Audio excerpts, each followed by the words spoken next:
Pero ngayon pala, nasusunog na yung kaluluwa mo sa impyerno. Ano yung sinasabi?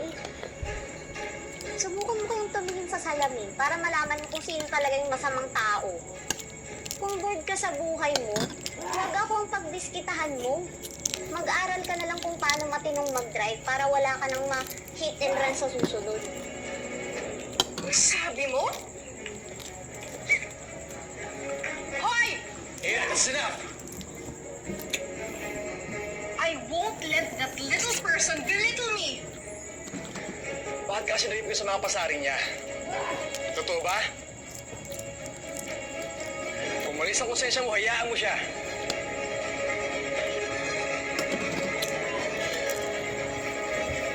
Totoo mo bang siya?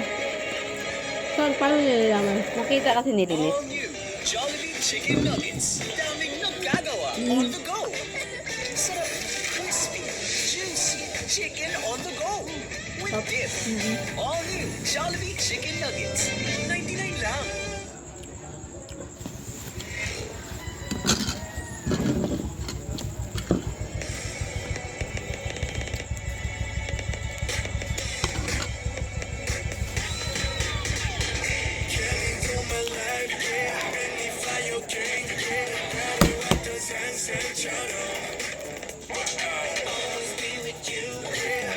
Ha? Noy Cube? Ano yan? Ay, wala akong gamot. Bakit? Sinisipon ka? Si Tirisin. Si Tirisin. Allergy yan eh. Kaso wala din kami si Tirisin. Ilan?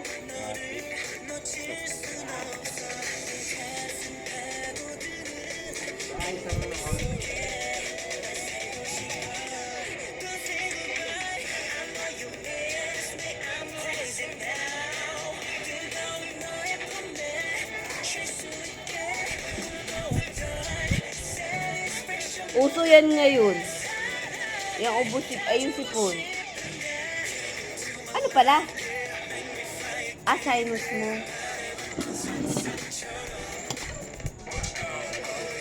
Oo.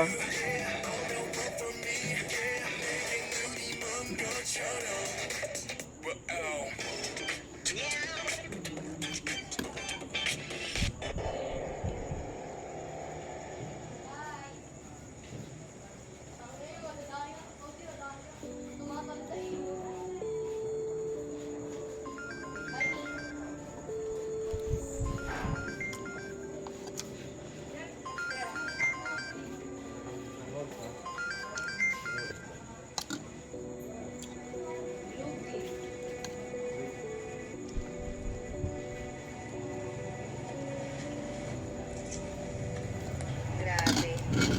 Mukha lang palang tahimik at mabait tong anak ni CRD at Ma'am Lorena. Pero ang scary pala niya. I mean, I'm attracted to guys na bad boy yung image eh. Pero ayoko naman ng rapist yung dating. Sigurado ako, galit na galit ang parents niya kasi siya lang ang sisira ng reputasyon ng family niya. Well, sinayang lang talaga niya yung future niya. He's like what? 20, 21 years old? I'm sure, sa kulungan na siya tatanda. Excuse me, wala ba kayong mga trabaho? Bakit puro chismis yung inaatupag niyo? Wow! Grabe naman talaga, oh. Nawala lang si CRD at si Ma'am Lorena, nag-feeling boss ka na. Sorry pero mali kasi yung ginagawa niyo eh. Hindi niyo dapat hinuhusgan si Ino. Tsaka naturingan kayong mga abogado.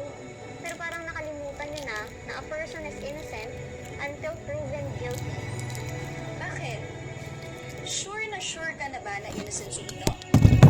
Lilith, nakita mo ba yung itsura ng girl na nag-a-accuse kay Ino? Bilang babae, hindi ka ba naaawa dun sa biktima? Hallelujah.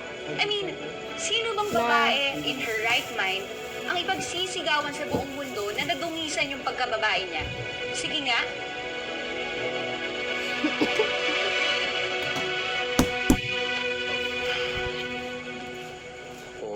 Nasaan talaga ako ni Lilet? Lahat ng mga text ko, hindi siya nagre-reply. Yung mga tawag ko, hindi niya sinasagot. What do you expect? Hindi ba ayaw na nga niya magkaroon ng ugnayan sa'yo? Nung sinabi sa akin ni Lilet na hindi niya na ako ituturing ama niya, nangako ako sa sarili ko na hindi ko na siya guguluhin. But because of this case, I have to reach out to her. Gusto ko ng assurance na hindi siya ang makakaharap ko sa korte. Nagtitrigger ka ba kay Lilith? Hindi ka ba confident na malakas ang kaso natin laban sa kliyente niya? It's not that, Alan. Mas lalong gugulo ng pamilya namin. Lalo pag nag-start yung hearing. Imagine for a minute, nalaman ng mga tao na magkapatid si Trixie at si Lilet. Baka hindi nila paniwalaan si Trixie. Dahil iisipin ng tao kung sarili niya kapatid, hindi naniniwala sa kanya. So what do you plan to accomplish by reaching out to Lilith? Do you think you can convince her to switch sides? Sa tingin mo ba, kaya niyang isang tabi muna yung mga issues niyo in the past at pumayag siyang maging abogado ng Trixie? Hindi na.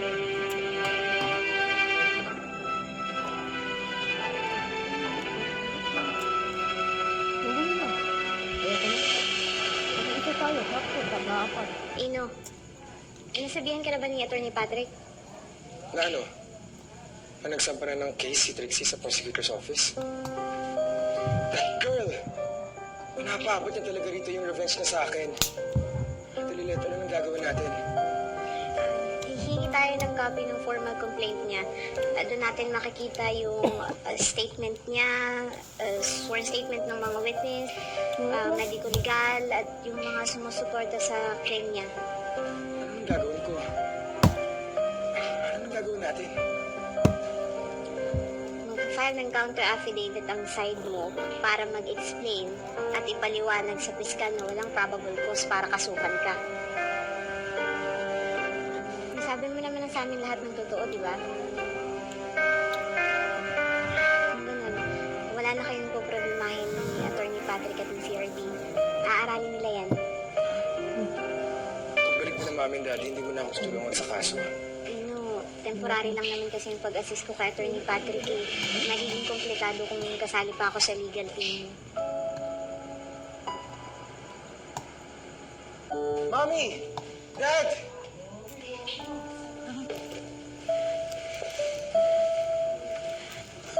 I'm so sorry na wala kami when all these things transpired. Pang-apat. How are you holding up? Worried ako sa'yo. Ayos naman po ako, ma'am. Sarap, no? Lilet habang wala kayo. Dad, I'm so sorry I got caught up in this crazy mess. This is what you do after we believe in you. Pinag-aral ka namin, Ino. We provided for everything for you. Lahat ng luho mo, binigay naman, di ba? Tapos ito ang isusukli mo sa amin? Santino mo. Dad, let me explain naman. Better explain everything to me. Because I want to hear everything. Umami ka sa akin. Totoo ba ang ginawa mo? May kasalanan ka ba?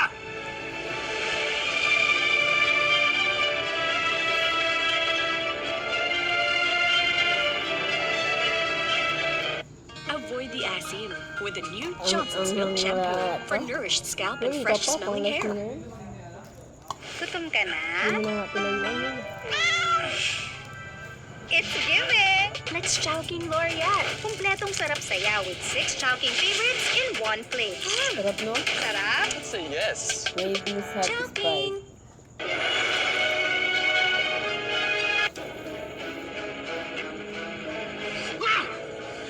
What the hell are you doing? Hindi ka ba naaawa sa anak natin? Huwag ka makialam dito! He's being falsely accused of rape, tapos sinasaktan mo pa! Gusto kong malaman ang totoo. Totoo nga binibintang nila sa'yo, Ino? Ha? Narinig mo ba ang babae yun? Magsalita ka! Ano? Anong totoo? O baka naman kailangan na... O baka naman kailangan... Bugbugin pa kita! Tama na po! Hindi naman po makakatulong kung pagbubuhatan niyo ng kamay yung anak niyo eh. Ngayon niyo po mas kailangan ng suporta at pangunawa niyo.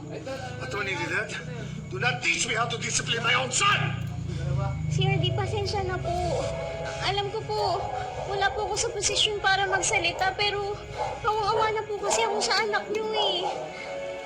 Takot na po siya. Hindi niya na po alam kung anong gagawin niya. Wala na po siyang ibang makakapitan kundi kayo na lang. Kaya sana po, huwag niyo namang hayaang mawala yung natitira niyang pag-asa. Ngayon niyo po mas kailangan ng kakampi. Ngayon niyo po kailangan yung pamilya niya.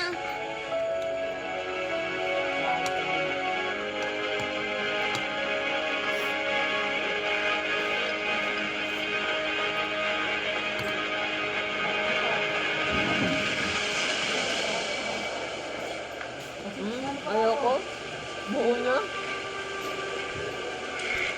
Ino, pagpasensyahan mo na lang yung daddy mo. Baka nabigla lang yun. Alam mo, pati ko pa ata din. Naiintindihan mo. Umamin ka niyo. Kahit di mo ako ganun kakilala, naniniwala ka na wala kang kasalanan. Pero sarili kong dad, sinadya ko agad. Para bang nabura lahat ng efforts ko para ma-meet ang expectations niya. Follow in their footsteps. Tapos, sinisipan niya agad na I'm capable of doing something as horrible like rape. Baka mainit lang yung ulo, kaya niya sabi yung mga yun. Hindi eh. Ever since naman. Kahit hindi niya sinasabi. Alam ko, wala na talagang tiwala sa akin si Dad. Ano ka ba? You should be helping our son. Hindi yung sinasaktan mo siya. Anong gusto mo? Matuwa ako? Sinira niya lahat ng effort natin to give him a bright future. All our hopes and dreams for him, sira na! Kung makapagsalita ka, parang napatunayan ng guilty ang anak natin. The trial hasn't even begun. At kung kilala mo ang anak natin, alam mo na hindi siya capable sa binibintang sa kanya. I thought kilala ko anak natin. Tapos naglalabasan lahat ito.